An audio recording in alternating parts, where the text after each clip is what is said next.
ప్రొద్దుటూరులో medical blunder. వైద్యో నారాయణో హరిహి అంటారు. ప్రాణాలు పోతాయన్న భయంలో ఉన్న రోగికి డాక్టరే దైవం. కానీ అదే వైద్యం ఆ తల్లికి శాపమైంది. ఒక తప్పుడు రిపోర్ట్ ఒక నిండు ప్రాణాన్ని తీయడమే కాదు, ఒక మహిళ జీవితాన్ని 5 ఏళ్లుగా నరకప్రాయం చేసింది. లేని HIV వ్యాధిని అంటగట్టి ఆ మహిళను క్షోభకు గురి చేశారు ప్రొద్దుటూరు ప్రభుత్వాసుపత్రి సిబ్బంది. అసలు ఆ తప్పుడు రిపోర్ట్ ఇచ్చింది ఎవరు? ఆ పసిబిడ్డ మరణానికి బాధ్యులెవరు? బాధితురాలి డిమాండ్ ఏమిటి? జిల్లా వైద్య శాఖ అధికారి విచారణలో తేలిందేమిటి?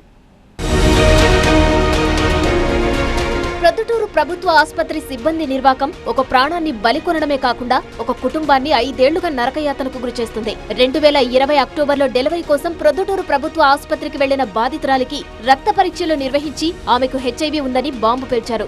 జనరల్ వార్డు నుంచి ఆమెను వేరు చేసి HIV వార్డులో డెలివరీ చేశారు. పుట్టిన బిడ్డకు తల్లికి అత్యంత శక్తివంతమైన HIV మందులను వాడారు. ఆ మందుల ప్రభావంతో బిడ్డ చనిపోయింది. రెండోసారి గర్భం దాల్చిన సమయంలో ప్రైవేటు ల్యాబుల్లో పరీక్ష చేయించుకోగా అసలు నిజం బయటపడింది. ఆమెకు HIV నెగిటివ్ అని తేలింది. ప్రభుత్వ ఆసుపత్రి సిబ్బంది చేసిన తప్పు వల్ల తన బిడ్డను కోల్పోవడమే కాకుండా సమాజంలో తలెత్తుకోలేని పరిస్థితి ఏర్పడిందని బాధితురాలు ఆవేదన వ్యక్తం చేస్తుంది. మొదటి నుంచి ఆమె ఆరోగ్యవంతురాలే. కేవలం ఆసుపత్రి సిబ్బంది నిర్లక్ష్యం వల్లే తన మొదటి బిడ్డ బలైపోయాడని తెలుసుకుని ఆ తల్లి గుండె పగిలిపోయింది. నిజం తెలిసాక తనపై ఉన్న ఆ మచ్చ చెరిపేసుకునేందుకు ప్రయత్నించింది. HIV రికార్డుల్లో తన పేరు తొలగించాలని వేడుకుంటే ఆసుపత్రి సిబ్బంది అధికారులు పట్టించుకోలేదు. పైగా నువ్వు మందులు ఎందుకు వాడడం లేదు అంటూ వేధింపులకు గురిచేశారు. దీంతో తన గోడు వినిపించుకునేందుకు TV9 ను ఆశ్రయించింది. నాకు గవర్నమెంట్లో టెస్టులు చేసి HIV పాజిటివ్ ఉందని చెప్పారు. అందువల్ల మేము చాలా ఇబ్బందులు పడ్డాము. తర్వాత డెలివరీ అయ్యాక లేకపోయినా కూడా టాబ్లెట్స్ ఇచ్చారు. ఆ టాబ్లెట్స్ వాడటం వల్ల కొంచెం అస్వస్థతకు గురైనాను. తర్వాత తేరుకున్నాను. మా పాపకు కూడా ఒకవేళ వస్తాదేమో అని ఏమన్నా సిరప్స్ వాడమని ఇచ్చారు. అవి వాడటం వల్ల పాపకు బాగాలేకుండా అయిపోయి చనిపోయింది. కలెక్టర్కు కంప్లైంట్ చేసినాం సార్. తర్వాత SPకి ఫిర్యాదు చేసినాము. 2020లో ఆ రిపోర్ట్ ఇచ్చింది ఎవరు? ఆ ల్యాబ్ ఇన్ఛార్జ్ ఎవరు? ఆ సమయంలో సంతకం చేసిన డాక్టర్ ఎవరు? వారి నిర్లక్ష్యం వల్ల ఒక బిడ్డ కాటికి చేరింది. ఒక కుటుంబం 5 ఏళ్లుగా సమాజంలో చీత్కారాలు ఎదుర్కొంటుంది. బాధితురాలి భర్త డిమాండ్ ఒక్కటే, నా బిడ్డను నాకు తిరిగి ఇవ్వలేరు, కానీ తన భార్యను క్షోభకు గురిచేసిన దోషులను కఠినంగా శిక్షించాలి. డాక్టర్ సూర్యనాగలక్ష్మి మేడం వాళ్ళకి సూపరింటెండెంట్ సార్. శ్రీలేఖ మేడం అని ఆమె ల్యాబ్ టెక్నీషియన్ సార్.